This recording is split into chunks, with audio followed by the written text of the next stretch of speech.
आशा करता हूं आप सब बहुत अच्छे होंगे। मेरा नाम है सिद्धांत अग्निहोत्री। क्राइम वर्ल्ड में आपका बहुत बहुत स्वागत है। तो हम आज बात करने वाले हैं उस अपराधी की जिसने सीएम तक को मारने की सुपारी ले ली 8 करोड़ में। सीएम के पसीने छूट गए, जो सबसे ज्यादा सुरक्षित इंसान माना जाता है, तो आम इंसान की क्या बेसात। ये वो इंसान था जिसका करियर खाली 5 साल का था। आपराधिक करियर की बात कर रहा हूं। यह अपराध की जगत में सिर्फ 5 साल, 25 साल से लेकर 30 साल, 1993 से लेकर 1998। लेकिन इसने नियम ही बदल दिया अपराध जगत के, इसने मायने बदल दिए अपराध जगत के। इससे ज्यादा खूंखार अपराधी भारत में हुआ ही नहीं। उत्तर प्रदेश का भारत का सबसे कुख्यात अपराधी, बात करेंगे हम आज कहानी श्री प्रकाश शुक्ला। AK-47 लेके चलता था। मॉडस ऑपरेंडी, दिमाग इतना तेज कि बड़े बड़े IITians शर्मा जाए, इतना तेज दिमाग। अपनी गैंग में खाली 4 लोगों को रखता था बस। ज्यादा लोग रखेंगे, खबर फैलेगी, हमारा काम तमाम। जहां पे जाता था सबसे बड़ा सिरदर्द पुलिस के लिए था। ये कम से कम 70 से 80 गोली मार के आता था। ये वीरेंद्र शाही को बीच चौराहे में स्कूल के सामने बच्चों के सामने भून दिया था। और वीरेंद्र शाही कितने बड़े पॉलिटिशियन थे। बहुत बड़ा मर्डर, हाई प्रोफाइल मर्डर, और एक के बाद एक, रुका ही नहीं है। दहशत फैलाई, पुलिस के पसीने छूट गए यार। कि इसका इतना ज्यादा पुलिस का खौफ था कि एक बार इस ढूंढैया चल रही थी इसकी, तो भैया ये कार रुकी इनकी नाके पे। कहां जा रहे हो, किधर, कौन हो तुम। अच्छा एक चीज और, श्री प्रकाश शुक्ला की एक भी फोटो पुलिस के पास नहीं थी, इसीलिए तो पकड़ नहीं पा रही थी पुलिस। तो उसने बोला कि ऐसा है, श्री प्रकाश शुक्ला ने पुलिस वाले को बोला ये नाका है, नाका रखो अपनी जेब में। AK-47 दिखाई और बोला हमारा नाम श्री प्रकाश शुक्ला है। इतना ही बोलना था। पुलिस ने नाका खोल दिया कि जाओ भैया। हर कोई इतना डरता था इससे। कहानी शुरू होती है 1993, गोरखपुर में एक छोटा सा गांव बतामा, वहां पे इसका जन्म हुआ। और इसके पिताजी, अब क्या कहे, अजीब व गरीब बात है, आमतौर पे जो जिनका आपराधिक रिकॉर्ड होता है उनके पिताजी बड़े हम्बल बैकग्राउंड से आते हैं। इनके पिताजी टीचर थे। और उसके बाद क्या था कि बड़ी हम्बल बैकग्राउंड से आने वाला लड़का, इसको पहलवानी का बहुत ज्यादा शौक था, बहुत ज्यादा।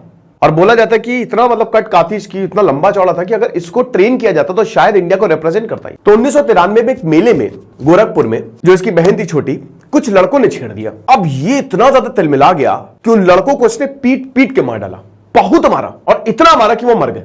इसके बाद बोला जाता है कि एक राकेश तिवारी करके थे, उनको भी मार दिया था, गोली चल गई थी। देखिए उस समय काफी गुंडाई हो रही थी भैया। ऐसे ही गोरखपुर को स्लाइस ऑफ द सिसिली नहीं बोला जाता था। गोरखपुर भैया पूर्वांचल उभर रहा था, बहुत तेजी से उभर रहा था गुंडाई में। 1990s का दौर है बेटा ये। लेकिन ऐसा बोला जाता है कि वो गोली गलती से चलाई गई थी।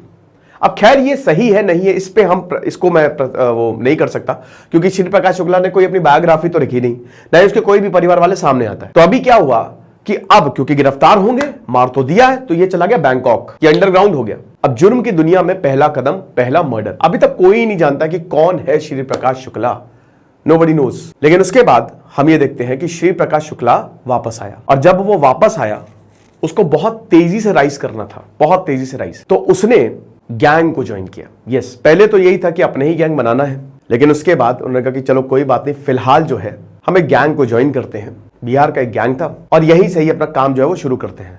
शुरुआत में तो पॉलिटिशियंस का हाथ था डेफिनेटली। भाई हरिशंकर तिवारी, वीरेंद्र शाही आपस में कट्टर दुश्मन।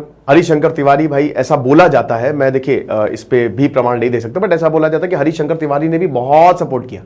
ठीक है कि कोई बात नहीं, वीरेंद्र शाही हमारे सामने खड़े हैं, तुमको जो करना है करो। लेकिन बात तब हुई जब 1997 में, 1997 में, देखिए रेलवे के ठेके के लिए, इससे पहले क्या होता था कि रेलवे का जो ठेका होता था ना, उसके पीछे मर्डर हो जाते थे। तो ये भी लग लिया, रेलवे का ठेका चाहिए।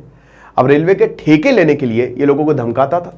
और भाई हमने बताया ना कि भैया हथियार इसके पास एक से एक, तस्वीरें थी नहीं, 4 से 5 लोगों को जो इसके बहुत ही करीबी थे, बस उन्हीं को ही लेके चलता था। सब के सब दमदार, कोई समझ लीजिए कि कोई लेने वाला ही नहीं टक्कर। तो अभी तक अच्छा खासा नाम हो रहा था इसका, बिहार तक इसकी पैठ पहुंच गई थी। और पॉलिटिशियंस को भी पता था कि इसको हम बहुत अच्छे से यूज करते हैं। भाई अब जैसे अतीक अहमद है, अतीक अहमद, बाकी इन सबको कौन बनाता है? सिस्टम ही तो बनाता है। सिस्टम ही इनको ऊपर लेके आता है। और उसके बाद जब सिस्टम प्रॉब्लम, जब ये लोग सिस्टम के लिए प्रॉब्लम क्रिएट करते हैं, तब जाके, क्योंकि पुलिस कई बार बोलती है कि भाई हमने कितनी बार कोशिश की इन लोगों को पकड़ने की, लेकिन उधर से पॉलिटिशियन का फोन आता कि छोड़ दो इनको। एनीवे, कहानी आगे बढ़ती है। अभी तक बहुत भयानक मर्डर नहीं, लेकिन 1997 में 31 मार्च को एक मर्डर होता है लखनऊ में, लाटूश रोड, आपको पता ही है। अच्छा, हमने बताया था कि जब ये गोली मारता था तो ये 50 से 60 राउंड तो फायर करता ही करता था, और इतनी बेरहमी से मारता था कि मतलब डर जाता था।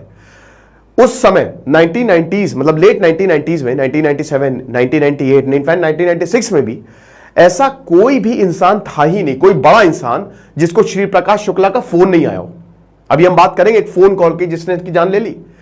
अब हुआ क्या कि 31 मार्च लाटूश रूट, एक तरीके से ओल्ड लखनऊ है और बहुत ही भीड़ भाड़ वाला इलाका है, तो वहां पे विवेक श्रीवास्तव को दिन दहाड़े गोली मार दी गई और 50 राउंड मारे। लॉटरी व्यवसायी के, अब बात यही है कि बहुत बड़ा बिजनेस था उनका और इनको कट चाहिए होता था, मार दिया। पुलिस हक्की बक्की के भाई ये क्या हुआ, किसने मारा, श्री प्रकाश शुक्ला नाम आया। अब ये जो लोग इनको सपोर्ट कर रहे थे उनके हाथ से निकलने लगा कि अब तो बस, क्योंकि इसको बहुत तेजी से उदय होना था, रुकना ही नहीं था। 10 दिन बाद आलमबाग में ट्रिपल मर्डर होता है, टेढ़ी पुलिया के पास ट्रिपल मर्डर होता है और वहां पे भी उसको भी दिन दहाड़े मारा।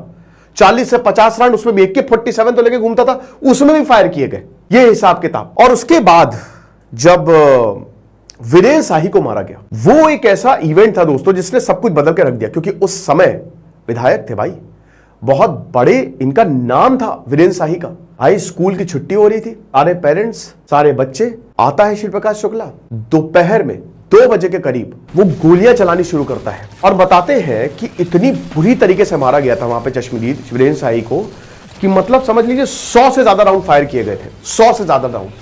और आंख में मार रहे हैं, पलटा के मार रहा है, वो उल्टा करके मार रहा है, 5 इधर मार रहा है, 5 इधर मार रहा है। इतनी गोलियां मारी थी कि मतलब कुछ भी नहीं बचा था उनकी बॉडी में, छलनी कर दिया था। ऐसा खौफ यहां पे श्री प्रकाश शुक्ला का। अब इससे हर कोई दहल गया। जब पुलिस ने हथियार डाल दिए थे तब तक पुलिस कहती भैया देखो ये थाने हमारे बस की बात नहीं है, तो इसके लिए तो कोई स्पेशल फोर्स बनाओ। फिर 1998 में विधानसभा चल रही थी, विधानसभा चल रही थी, थोड़ी दूर पे दिलीप होटल है, दिलीप होटल में घुस के 3 कारोबारियों को गोली मारी थी।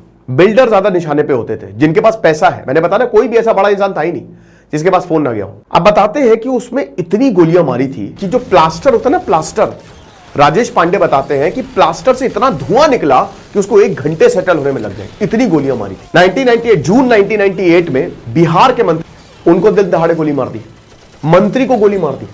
मई 1998 में क्या होता है कि कल्याण सिंह जो है वो अपने ऑफिस में घूम रहे थे।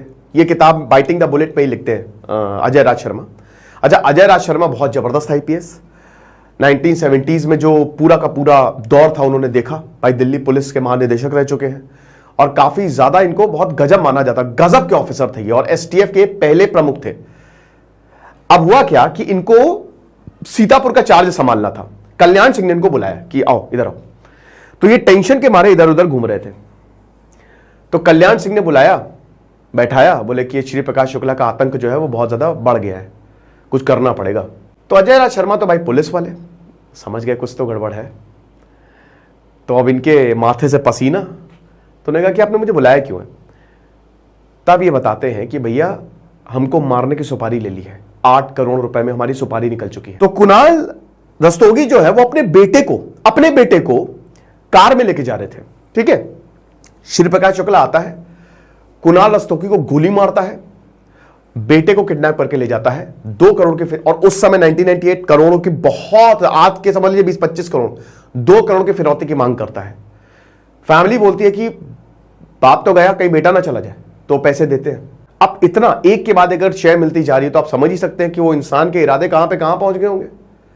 और इसी दौरान कुछ ही दिन बाद कल्याण सिंह को मारने की धमकी। अच्छा, ये राजनीतिक करियर बनाना चाहता था, ये भी आपको बता दूं। मॉडस ऑपरेंडी तो सेम ही होता है इन सबका कि भाई पहले क्या है। अच्छा, इसकी रॉबिनहुड की भी छवि नहीं थी, जैसे अतीक अहमद की तो रॉबिनहुड की छवि है, ठीक है। इनका तो ऐसा भी नहीं था कि रॉबिनहुड की छवि है कोई, ये तो बस मारता ही था। कुछ लोगों को ना तबाही पसंद होती है ऐसा। तो अब हुआ क्या कि 1998 में जब ये कल्याण सिंह को मारने की सुपारी ली गई, ठीक है, तब ये बड़ा हड़कंप मच गया कि भाई कौन है ये। तो उसके बाद फिर अजय राज शर्मा जब ऑफिस में बैठे थे तब कल्याण सिंह ने ये बताया कि मुझे ऐसा ऐसा जो है वो पता लगा। अच्छा, साक्षी महाराज जो अभी बीजेपी में है, आपको पता ही है, ठीक है, उन्होंने ये बताया था कि ये कल्याण सिंह को मार देंगे। तब कल्याण सिंह ने अजय राज शर्मा को बुलाया और अजय राज शर्मा ने उनको ये बोला कि अब तुम ADG हो जाओ, फटाक से लॉ एंड ऑर्डर का तुमको ही देखना है। क्योंकि उस समय भैया भाई 1970s में चंबल का पूरा क्राइम खत्म करके आए थे, मतलब इनकी तूती बोलती थी। तिलक मार्ग में जो इनका ऑफिस था ना, मतलब अगल बगल कोई भटकता नहीं था, ऐसा जबरदस्त इनका रुतबा था अजय राज शर्मा का। तो अजय राज शर्मा ने बोला कि ठीक है कोई बात नहीं, मैं मार तो दूंगा, लेकिन मुझे अपनी टीम चाहिए, मुझे अपने ऑफिसर्स चाहिए, अगर आप इसके लिए तैयार हैं तो बताइए। कल्याण सिंह ने बोला ले लो, और तब पहली बार स्पेशल टास्क फोर्स बनाई गई, और शुरुआत में 6 महीने के लिए बनाई गई थी। हालांकि इसमें काउंटर फीडिंग, मनी लॉन्ड्रिंग बहुत कुछ था, लेकिन मेन था कि श्री प्रकाश शुक्ला को पकड़ो और मारो। तो भाई श्री प्रकाश शुक्ला के लिए फिर एसटीएफ बनाई गई, और इसमें 50 पुलिस ऑफिसर्स को चुना गया, 10 व्हाइट सुमो मंगाई गई। अच्छा, ये अपनी लोकेशन बदलता था, ये एक जगह नहीं ठहरता था। श्री प्रकाश शुक्ला के बारे में ये फेमस था कि वो कुंडली निकाल लेता था, जैसे आपकी भी कुंडली। अब कोई भी पुलिस वाला है ऐसा, जितने भी एसटीएफ के मेंबर्स थे सबको फोन किया, सबको धमकाया। राजेश पांडे जो सीओ ऑफ हजरतगंज थे, वो बताते हैं कि मेरे पास इसने फोन किया जब हम लोग उसको ढूंढ रहे थे, बोला कि क्या भैया जान नहीं प्यारी क्या, मार देंगे तुमको। तो बोला कि कोई बात नहीं, जिस दिन तुम मिले हम भी मारेंगे। तब उसने बहुत बड़ी बात बोल दी थी श्री प्रकाश शुक्ला ने, बोला कि देखो पहली गोली जो चलाएगा वो सिकंदर, अगर तुमने पहली गोली चलाई तो हम मारे जाएंगे, और अगर हमने चलाई तो तुम मारे जाओगे। तो ये आपके राजेश पांडे हैं और ये आपके अजय राज शर्मा है, ठीक है। मतलब एक तरीके से इनका बहुत बड़ा रोल था, हालांकि सभी का ही रोल था, ठीक है। लेकिन अब फोटो नहीं है पुलिस के पास तो क्या करें। अच्छा, श्री प्रकाश शुक्ला क्या करता था कि वो किसी को भी 2-3 हजार रुपए देता था। उस पुलिस को भले ही नहीं पता है कि उसको पकड़ने, उसको ढूंढा जा रहा है, लेकिन श्री प्रकाश शुक्ला को पता था कि कौन पुलिस वाला उसके पीछे पड़ा है। तो अब यहां पे पुलिस ने भी सेम मॉडस ऑपरेंडी, कहते हैं ना कि अपराधी को पकड़ना तो अपराधी की तरह ही सोचना पड़ेगा। अच्छा, एक तो पब्लिक डर के मारे बताती भी नहीं थी, क्योंकि जिसने भी बताया गया। तो गोरखपुर में एक फोटोग्राफर था, तो अब पुलिस सिर्फ बोलने पूछने गई थी उससे, क्योंकि वो फोटोग्राफर जो है श्री प्रकाश शुक्ला का करीबी था, कि भैया फोटो दे दो। उसने बोला कि अगर हमने आपको दे दी तो हम मारे जाएंगे, हम नहीं देंगे। सिर्फ इतनी बात पे 10 गोलियां मारी थी यहां पे उस फोटोग्राफर को श्री प्रकाश शुक्ला। इससे और ज्यादा दहशत हो गई, कोई भी फोटोग्राफर भैया फोटो नहीं देनी है कुछ भी। अब इनकी ढूंढैया चालू कि ढूंढो कहां पे गए श्री प्रकाश शुक्ला, पकड़ो इनको। दार्जिलिंग से, कलकत्ता से, पूरा दिल्ली, लखनऊ, इधर पूरा घुमा दिया इधर उधर, लेकिन ये मिल नहीं रहे। लेकिन हाँ, एक चीज तो है कि पुलिस कहीं ट्रेस करने में कामयाब हो गई थी। अच्छा, पुलिस को फोटो चाहिए थे कुछ भी करके। तो अब हुआ क्या कि पुलिस फैमिली वालों के पास गई, परिवार वालों के पास गई, तो इनमें बहनोई जो इनके, वो भी वेल सेटल्ड श्री प्रकाश शुक्ला के, उनके घर में गई। अब बहनोई और उनकी जो पत्नी, उन्होंने साफ मना कर दिया कि हमारे यहां तो कोई नहीं आया था, लेकिन एक छोटी बच्ची थी। तो राजेश पांडे जो है बहुत ही सुलझे हुए इंसान, ये उस बच्ची को कमरे में ले गए और खूब प्यार से बात करने लगे, खूब बहलाने लगे कि हाँ बेटा क्या है, अरे स्कूल जाती है तो बहुत बढ़िया, अच्छा तुम्हारा शौक है। तो उसने बता दिया कि मुझे फोटोग्राफी का शौक है। निकल पड़ी, क्योंकि दोस्तों ये टिप मिली थी, पुलिस अपनी पूरी पूछताछ करके गई थी कि ये गोरखपुर आया था, जन्मदिन मनाने आया था, और फोटो क्लिक की गई थी। लेकिन वो फोटो जो है बहनोई ने तो, और बहन ने बोला कि भैया हम नहीं देंगे। अब उसके बाद जो बेटी थी उसने बोल दिया। अब यहां पे राजेश पांडे ने बोला अच्छा वो कैमरा लेके आओ। तो जब कैमरा लेके आई तो उसने फोटो फिर देखा, फिर उसके बाद वो एल्बम भी मंगाई कि जो तुमने फोटो जो खींची गई थी ना बेटा जन्मदिन में, वो भी लेके आओ, देखिए कितने दोस्त हैं, कितने अच्छे दोस्त हैं तुम्हारे। तो भैया वो तो बच्ची है, वो पैसे पलट पलट दिखाने लगी। अब उसमें एक आदमी था बड़ा हैंडसम, लंबा चौड़ा, डेनिम की जीन्स पहनी, बहुत ही मतलब शर्ट वर्ट गजब। बोला ये कौन है? बोला अरे यही तो है हमारे मामा। बस खेल खत्म, वो फोटो मिल गई पुलिस को। अब जैसे ही ये मां बाप को पता चला, वो पैरों पे गिर गए पुलिस के कि हम आपके हाथ जोड़ते हैं, अगर उनको पता चल गया तो हमको मार देंगे। तो पुलिस ने बोला तुम बहन हो क्या? तो उसके लिए कोई भाई बहन नहीं है, अगर उसको पता लगा कि हमने ये किया तो हमको जान से मार देंगे। इंडियाज मोस्ट वांटेड उस समय एक प्रोग्राम आता था, आपको याद होगा। तो अब क्या हुआ, तो शोएब इलियासी को धमकी भरा कॉल आया था, उन्होंने ये एपिसोड चला दिया था, यही वाला इंडियाज मोस्ट वांटेड पे श्री प्रकाश शुक्ला का। तो शोएब इलियासी को कॉल आ गया था। एक कॉल बड़ा इंपॉर्टेंट रहा जिसकी वजह से ये पकड़ में आया, फोटो मिल गई। अच्छा फोटो की क्या कहानी, फोटो मिल गई यहां पे पुलिस को। अब बात यह है कि पुलिस ने फिर परिवार को समझाया कि हम वादा करते हैं कि आपके ऊपर आंच नहीं आएगी, ये हमारा वादा है। लेकिन भाई अब पुलिस का वादा है तो भाई कोई कैसे भरोसा कर ले। बट यहां पे एसटीएफ थी भाई, बहुत जिम्मेदार लोग। अब ये तय हुआ कि काम करते हैं, इसकी फोटो प्रेस कॉन्फ्रेंस करते हैं और इसकी फोटो पब्लिक कर देते हैं। लेकिन फिर बात यह हुई कि देखिए अब फैमिली ने बोला है, अगर पता चला, उसको पता चली जाएगा तो सबको उड़ा देगा वो, तो अब क्या किया जाए। तो फिर यहां पे राजेश पांडे को एक बहुत गजब आइडिया सूझा। अब राजेश पांडे हजरतगंज गए, हजरतगंज में बैठते हैं ना वो, ठीक है। तो वहां पे उन्होंने फोटो तो थी उनके पास, और एक सुनील शेट्टी, क्योंकि इसकी कद काठी सुनील शेट्टी से बहुत मिल रही थी भाई, पहलवानी का शौक, तो सुनील शेट्टी की फोटो निकलवाई। फिर उसके बाद ये गए एक फोटोशॉप में, वहां पे ये बोला कि देखो अगर ये ऐसा है ना कि अगर मान लो कि हमने ये बता दिया, मतलब ये as it is photo release कर दी, तब तो फैमिली गई, लेकिन हम क्या करेंगे, फोटो क्रॉप कर देंगे। कैसे क्रॉप कर देंगे? सुनील शेट्टी की फोटो ली, श्री प्रकाश शुक्ला की फोटो ली, दोनों फोटो को मतलब श्री प्रकाश शुक्ला की फोटो का खाली इतना हिस्सा सुनील शेट्टी की फोटो में लगा दो, बस सुनील शेट्टी की फोटो का इतना हिस्सा काट के श्री प्रकाश शुक्ला का इतना हिस्सा सुनील शेट्टी की फोटो में लगा दो और रिलीज कर दो। तो इससे श्री प्रकाश शुक्ला को पता ही नहीं चल पाएगा कि भाई फोटो आखिरकार लीक कहां से हुई। लेकिन जैसे ही दुकान वाले को बोला ये करना है, उसने श्री प्रकाश शुक्ला की फोटो देखी, उसके ऊपर से नीचे तक वाइब्रेशन मोड में कि भैया हम नहीं करेंगे ये ना, हमको मार देगा, वो कल ही मार देगा। तब पुलिस ने फिर बोला कि भैया नहीं मारेगा, तुम टेंशन ना लो, हम हैं तुम्हारे साथ। तो बड़ी मुश्किल से फिर पुलिस वही है ना कि भाई इधर अगर तुमने साथ नहीं तो हम मार देंगे, हम मारेंगे तुमको। और उसके बाद फिर फोटो रिलीज की गई। अब श्री प्रकाश शुक्ला जो है वो कहने लगा कि यार मतलब वो हर दिन ये देखता था अखबार में मेरी खबर क्या आई है। तो अगले दिन कि उसके गैंग में 4 ही लोग थे, ठीक है, एक आनंद था, एक सुधीर था। तो अगले दिन आनंद बताता है कि अरे भैया आपकी फोटो निकल गई है। लगे यार फोटो निकली, फोटो किसने निकाली? कहता पता नहीं। तो फोटो निकल गई, अब पहचान में आए ना, पता है नहीं कि फोटो कहां की है ये। बोला कि चलो अब फिर निकल गई तो निकल गई, क्या कर सकते हैं। इसी दौरान दोस्तों केजीएमसी में कार्डियोलॉजिस्ट थे, ठीक है, उनको एक फोन आता है, श्री प्रकाश शुक्ला का ही आता है, और वो दौड़े दौड़े अजय राज शर्मा के पास आए। तो अजय राज शर्मा से बोलते हैं कि हम बहुत ज्यादा परेशान हैं, मैंने ऐसी बातें कभी सुनी नहीं फोन पे, जिस तरीके से उसने मुझे गंदी गंदी गालियां दी हैं कि साले तेरी ऐसी की तैसी, तूने इतनी बड़ी बिल्डिंग बना ली, हमको भूल गया, जितना भी है 15% हमको चाहिए, और बहुत गंदा गंदा उसने बोला है, तो अब हम क्या करें। तो अजय राज शर्मा ने उनको समझाया, बोला कि देखो तुम परेशान मत हो, टेंशन ना लो, हम हैं। अब यहां से नंबर मिल गया, यहां पे डॉक्टर साहब से बोला कि आप उससे फिर से बात करो, आप उससे फिर से बात करो और पता लगाने की कोशिश करो, मतलब टाइम लो जितना ज्यादा हो सके, हम फोन टैप करेंगे। अच्छा फोन टैप कैसे करें? अब फोन टैप के लिए आईआईटी के एक लड़के की मदद ली गई। तो आईआईटी के उस एक लड़का था और उस समय वो एनआईटी नैनी में, मतलब ये इलाहाबाद नैनी में जॉब कर रहा था। तो वो उसने बोला कि क्योंकि अगर फोन रिकॉर्ड आप ऐसे करेंगे तो अगले इंसान को पता लग जाता था, बीप बीप की आवाज आने लगती थी, तो बड़ा टेढ़ी की थी फोन रिकॉर्ड करना। तो उस समय उसने एक छोटा सा बॉक्स बना के दिया था कि इससे आप रिकॉर्डिंग कर सकते हो, ठीक है। तो फिर पुलिस ने रिकॉर्डिंग करनी शुरू की अब श्री प्रकाश शुक्ला की। जब डॉक्टर ने फोन किया तो श्री प्रकाश शुक्ला ने बोला कि मैं दिल्ली में हूं, मैं कल आ रहा हूं। यह पता चल गया कि ये दिल्ली में और ये कल आ रहा है। पुलिस ने पूरी एयरपोर्ट पे जो है वो एकदम पुलिस लगा दी, ठीक है, मतलब हर जगह पे चप्पे चप्पे पे पुलिस तैनात। लेकिन यहां पे दिखाया नहीं, सब एकदम सिविल ड्रेस में, प्री फ्लाइट फुल, बस एक सीट खाली, श्री प्रकाश शुक्ला आया ही नहीं। अब यहां पे पुलिस सकते में कि क्या पता तो नहीं चल गया, पता चल गया तो और दिक्कत। लेकिन बाद में क्योंकि फोन का एक्सेस था, फोन रिकॉर्ड हो रहा था, बाद में पता चला श्री प्रकाश शुक्ला ने यह बोला कि अरे मैं बात करते करते किसी से, अच्छा इसकी गोरखपुर में गर्लफ्रेंड भी थी, ठीक है, तो नहीं गाजियाबाद में गर्लफ्रेंड थी, कि क्या हुआ कि ये दिक्कत हो गई और मैं एक्चुअली मैं वहां पे जा नहीं पाया, ठीक है, और मेरी फ्लाइट मिस हो गई, और अभी तो फिलहाल मैं यहीं पे दिल्ली में ही हूं। तो ये चीज है। तो अब उसने क्या किया ना, उसने अपना एड्रेस बता दिया, क्योंकि भाई वो जाहिर सी बात है कि अपनी गर्लफ्रेंड से बात कर रहा था, तो वहां से एड्रेस जो है वो पता चल गया, वो पुलिस को पता चल गया। अब पुलिस जो है ना, बस 23 सितंबर का दिन आ गया 1998, पुलिस अपने सारे साथियों के साथ गई। अच्छा ये अपनी सीएलओ कार जो है वो चला रहा था, इसके पास सीएलओ कार थी। अब हुआ क्या कि जब ये कार चला रहा था तो इसके पास AK-47 नहीं थी, क्योंकि भाई अब किसी से आप मिलने जा रहे हो तो बंदूक तो लेके जाओगे नहीं।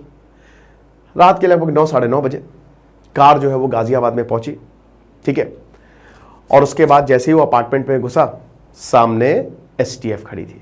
आओ बेटा स्वागत नहीं करोगे हमारा। जिंदा पकड़ना चाहती थी, लेकिन वो सरेंडर करने में मूड में था नहीं। उधर से फायरिंग हुई, इधर से पुलिस ने फायरिंग कर दी, और 7 से 8 गोली जो है वो श्री प्रकाश शुक्ला को लगी।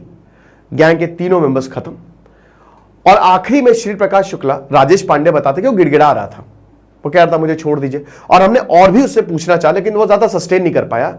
He was dead, declared dead. तो यहां से श्री प्रकाश शुक्ला का अंत हुआ।